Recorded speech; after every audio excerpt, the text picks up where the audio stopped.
So we're here with Adam Kokesh, catching up with Adam about his experience in Tampa during the Republican National Convention, Paul Fest, and just in general, what kind of taste that left in your mouth, Adam.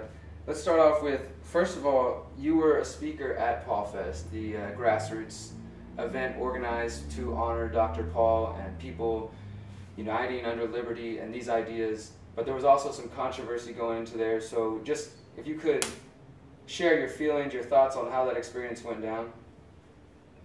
Well, politics is a dirty game, and the taste that left in my mouth was a result of getting, shat on by the establishment, and for all and along with it, all the libertarians that thought they were better off trusting the Republican establishment than the grassroots. So, I had a great time at Paul Fest. I had a great time with the activists that were there. I had a great time with the hardcore, the real libertarians. And, to see that there was kind of a split in the movement at that point for those that wanted to go and seek the political action in terms of those that wanted to play the game of the Republican Party versus those that wanted to stay true to libertarian values. It was kind of sad to see that there was so much animosity and so much drama back then. But, I try to stay away from it. I stayed away from the RNC itself. And I spoke at Paul Fest, and my message was simple, live free now. Don't be caught up in any of this drama of having to do this or that, or being compelled to do this or that, or seeing, we got to beg permission from the man to challenge the man. You don't have to do that. You can decide to be free in your own mind. You can live your life accordingly, live like government doesn't exist, and really having adopted that as a strategy for my own life has made me a lot happier as a result. Yeah, that's exactly what you said in the speech, which is featured in the documentary, which is what we're covering here today, where you go into the ideas of living free now and ignoring, as you said, this split that seemed to happen where it became the ragamuffins versus the party politics. And a part of that was a result of campaign manager Jesse Benton, and there seemed to be a direct split with you and Benton, and it seemed like they were more targeting you because there was even papers being circulated saying that you would be arrested on site if you were there. Yeah, I think it's kind of sad to see that they resorted to that, but it just shows you, who's really about being inclusive and who wants to bring people into the movement and who wants to shut people out in order to play politics.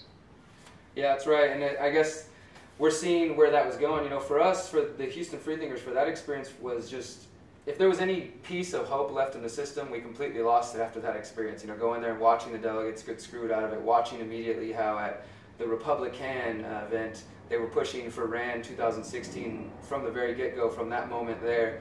And, it did leave a sour taste in our mouth. And so the sentiment to live free now, to stop pushing for those politics and to work on community action, direct action in your own life is definitely where we have decided to take our group. And we're hoping that this documentary can take those ideas which you expressed so well and bring them to the masses. I want to know what else is up with AVTM now? Where have you been going? What's transitioned since August for you? I know that you've been doing a lot of growing. Well, we've been continuing to grow the audience, but one of the things I realized is that delivering a tighter, more reliable, and more technically better produced show is going to be better for the audience than what we were trying to do. And we went to a 3-hour live show for a while, and it was really exciting. It was a lot of fun, but I'm actually really excited now to be able to have consolidated the operation. See that we're able to bring all these resources to Adam versus the Man and actually go back to the 1-hour format and be producing a lot more field videos, like from CPAC this past weekend. I've got so many great interviews that we're going to be editing properly, posted on the YouTube channel. Those are the ones that really inspire people and really, inspire people to engage with their, fellow human beings around them from the perspective of libertarianism philosophy. And, one of the things that I'm really excited about is it's freed up a lot of my creative energy to not be worrying about technical issues all the time, to not be overwhelmed with this massive, complex production, and instead being able to focus on content. And I've got more time to write. I'm going to be launching a subsidiary channel called The Message of Liberty in 1 Minute. I did a series of videos on my YouTube channel, starting with The Message of Liberty in 1 Minute that was very popular. So I'm going to be re-recording those and making it a series. So once a week, we're going to have a 1-minute video that comes out and is really a certain value that people can share and really use to spread the message, not just enjoy it. And a lot of times, we're way too tempted to get into, I hate to say a libertarian circle jerk, but really, it's not an inappropriate term in this case when you're talking about so many people that are passionate about these ideas and really want to explore them. And you know, I realize that as fun as that is, I have more fun making new libertarians and bringing people in. So that's, I think, what my effort is going to be focused towards now. And we're going to be able to bring all the same resources that we brought into this massive, crazy production to putting out some more tight products that are much better thought out, better written, and not so chaotic and inconsistent. Awesome. Yeah, I think that for the most part, the people do enjoy seeing you on the street, man. That definitely is a strong point of yours, is getting to get those conversations going. And I agree with you. I mean, it is to some degree a libertarian and anarchist circle jerk, however you want to put it. We can't put ourselves in these bubbles just because now we've found, you know, groups of people or people in our cities and around the country that we can go to these events and have these nice libertarian events. But at what point is it just a circle jerk and where we're not going beyond that? You know, we have to continue to grow this message if we want it to grow. And you know, that's a great idea. It's good to see that, man. So I'm excited.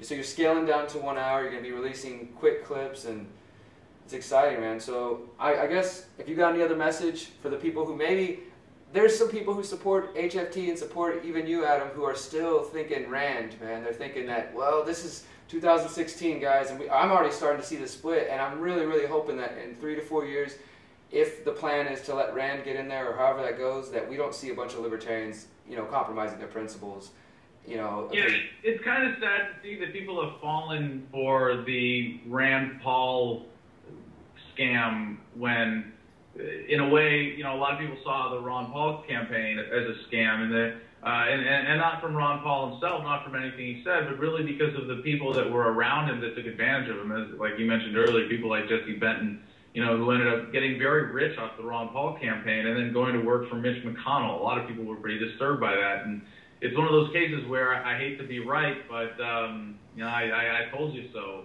And when it comes to Rand, if, you know, a lot of the people who supported Ron and, you know, because they thought he was going to win, and, you know, I thought he had a chance at winning too, and that was pretty exciting. So it was a tough realization for me to come to the conclusion that he himself was not running to win. And there's no other conclusion you can come to after seeing how the campaign was handled, that Dr. Ron Paul was not running to win. And so there were, you know, a lot of people who thought that when they realized that he wasn't going to get the nomination, that, oh, well, it's because the Republican Party broke their own rules. And it's like, if you really agree with Ron Paul's understanding of what government is and what the Republican Party represents, what you're saying is, wait, these lying, murderous thieves didn't respect us, and they broke their own rules at the convention. Like, yeah, really, you're going to be surprised by that? So if Rand is true to the philosophy, if Rand represents a significant scaling back of the military-industrial complex, of the very special interests, you know, who have their grip on the Republican Party, who are the funders of the Republican Party, who are its reason for existing, they're not just going to let him waltz in there, just like they weren't going to let Ron Paul waltz in. You know, even if somehow they screwed up cheating him out of the nomination, and he did win that, and then he did, you know, beat Obama in the general election and get elected to the White House, like, you're talking about people that are willing to kill millions of people around the world, you know, literally thousands of people every day at the hands of the United States empire. And they're just going to let someone come in and take all their toys away, that they're not going to assassinate a presidential candidate. I mean, it's kind of an absurd assertion. So if the answer comes from politics, and Ron Paul has specifically said that he disagrees with that, you know, he said it could nudge things one way or another. And, you know, if it does, if Rand does manage to change the paradigm, I think that's great. And I really support the good things that he does in the Senate and the good issues that he raises. And I think the filibuster did accomplish a, you know, significant shift in the conversation. But when it comes to the politics of it, it's really a sad waste of effort. And I'd much rather see libertarians invest either in candidates or in media productions or in outreach efforts or in campaigns that actually start to wake people up. And that's the problem with supporting someone like Rand Paul, who has done everything he can to avoid the label libertarian. In fact, he referred to it in an interview with Time magazine as an albatross that people were trying to hang around his neck that they wouldn't be able to. And, you know, I'm like, are you saying that, you know, your father is got a label around his neck like an albatross when people refer to him as libertarian? I really don't accept that. And I think if you can wake people up to issues, that's great, and I support Rand when he does good things.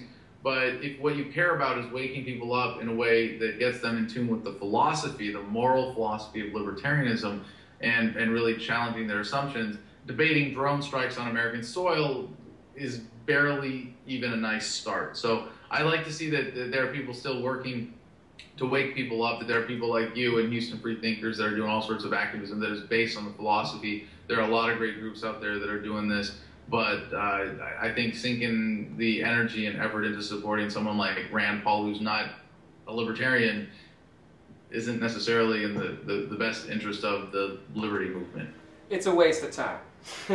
I would say. It's a substandard allocation of resources.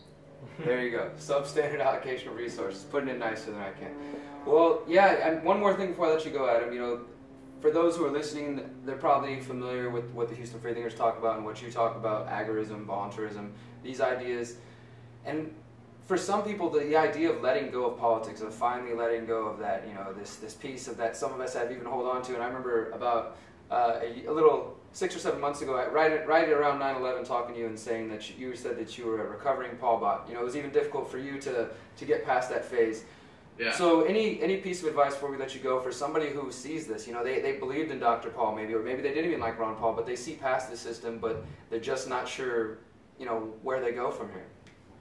I think the most important thing is to remember that if you are a libertarian, you believe in being in charge of yourself, being the alpha of your own life, not being anybody's bitch, not being a patriot, not being a part of the herd or a member of the tribe or whatever the case may be, however you would describe that, and you really want to be in charge of yourself, you don't need any leader but yourself. You are the leader that you've been waiting for. You can take charge of your own life and live free now.